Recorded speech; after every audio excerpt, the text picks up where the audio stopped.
Assalamualaikum dan selamat sejahtera. Kami daripada syarikat Mr. MIY akan membentangkan bisnes e-portfolio kami. Syarikat Mr. MIY terdiri daripada 7 orang ahli dan setiap ahli mempunyai tanggungjawab masing-masing dalam syarikat.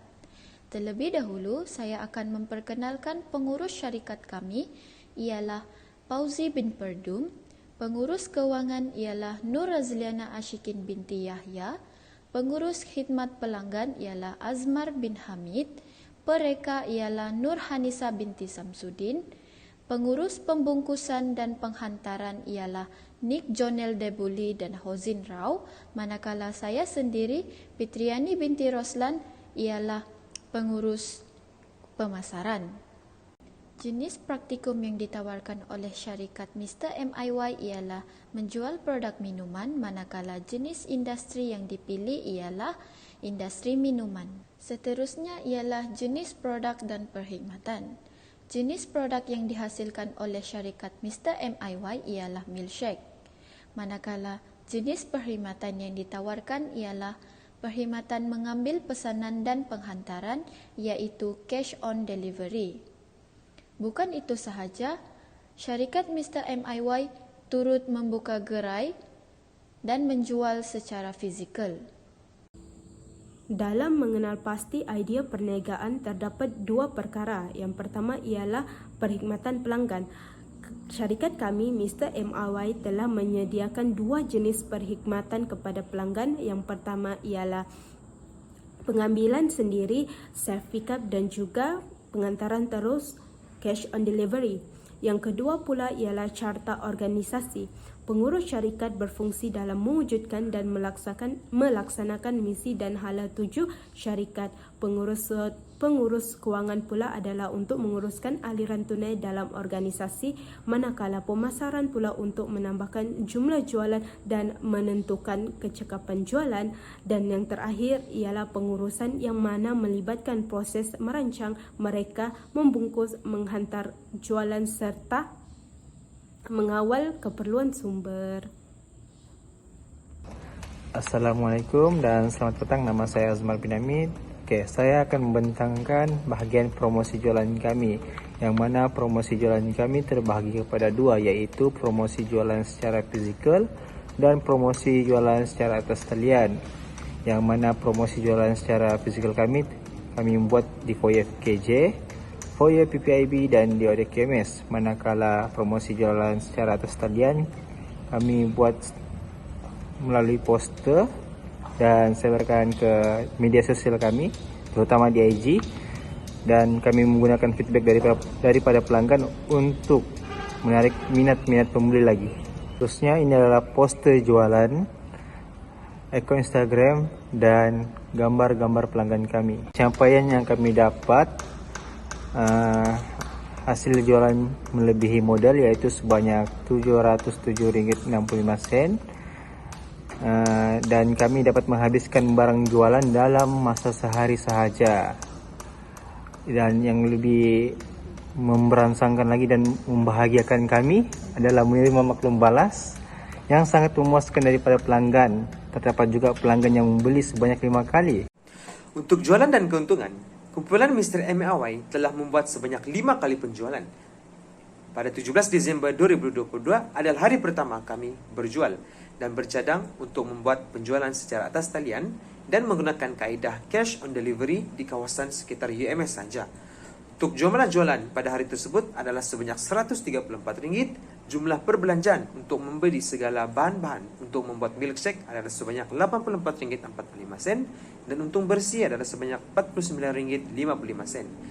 Pada 20 Disember 2022, kami berpindah tempat ke PPIB UMS dan mendapat jumlah jualan sebanyak RM105, jumlah perbelanjaan RM71.90 dan untung bersih RM33.10.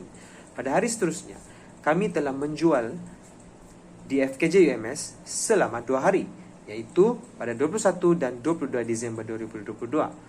Untuk jumlah jualan pada hari yang pertama di FKJ adalah sebanyak RM260 dan untuk hari kedua adalah sebanyak RM240.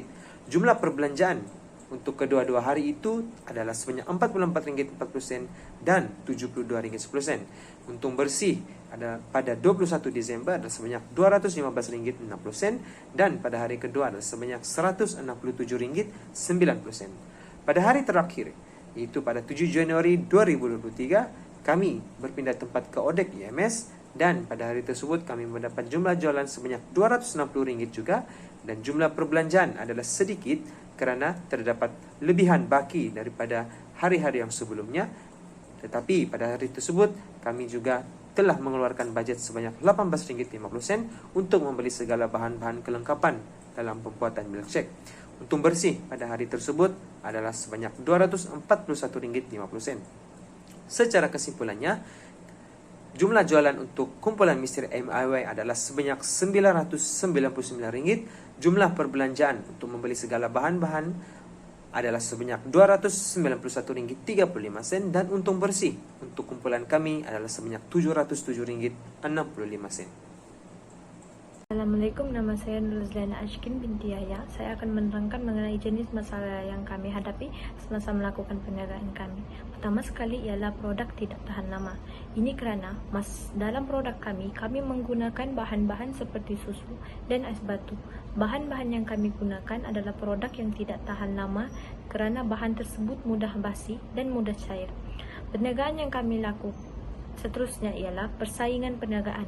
Perniagaan yang kami lakukan terlalu banyak persaingan kerana banyak peniaga luar yang berjualan air seperti kami dan pada masa yang sama ramai pelajar yang juga berniaga seperti produk kami.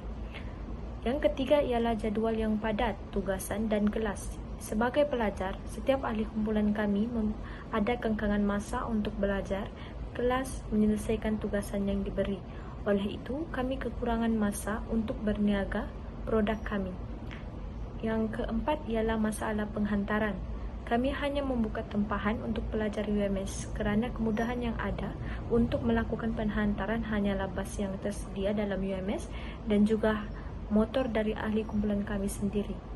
Yang terakhir sekali ialah masalah model.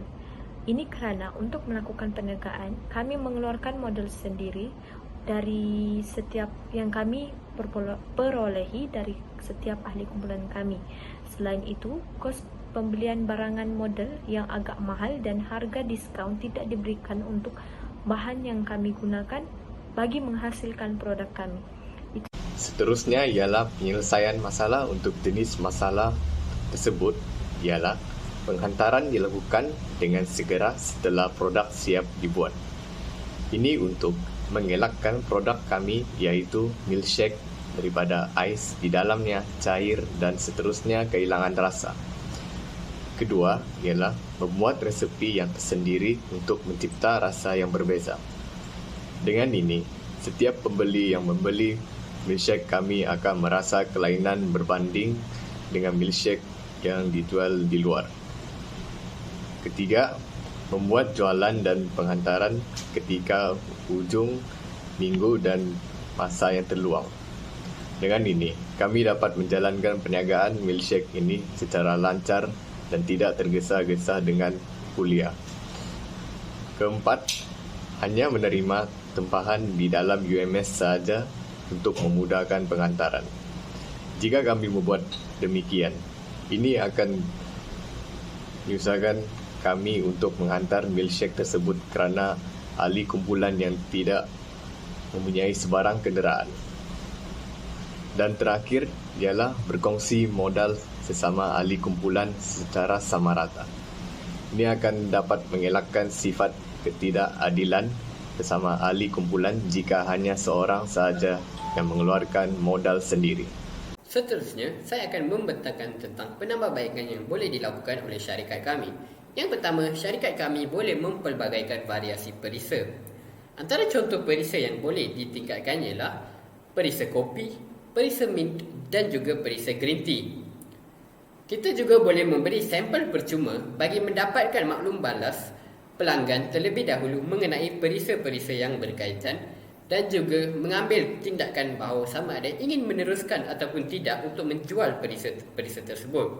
Penambahbaikan yang kedua ialah kita seharusnya lebih aktif di media sosial. Contohnya, kita haruslah lebih kerap melakukan siaran langsung di media sosial. Dalam Dalam siaran langsung tersebut, kita akan mengadakan aktiviti-aktiviti yang menarik. Antaranya ialah cabutan bertuah bagi menarik lebih banyak penonton. Selain itu, kita juga boleh melakukan promosi istimewa bagi penonton yang menonton melalui media sosial kami. Penambahbaikan yang terakhir ialah melakukan penjualan di luar UMS. Sekiranya kita melakukan penjualan di luar UMS, kita boleh menjangkau lebih banyak pelanggan. Antara contoh tempat yang kita boleh membuka gerai adalah di University Apartment dan juga di One Borneo Mall, kerana di situ mempunyai pelajar-pelajar UMS yang tinggal di situ. Jadi, penambahbaikan tersebut sememangnya akan memberi impak yang positif.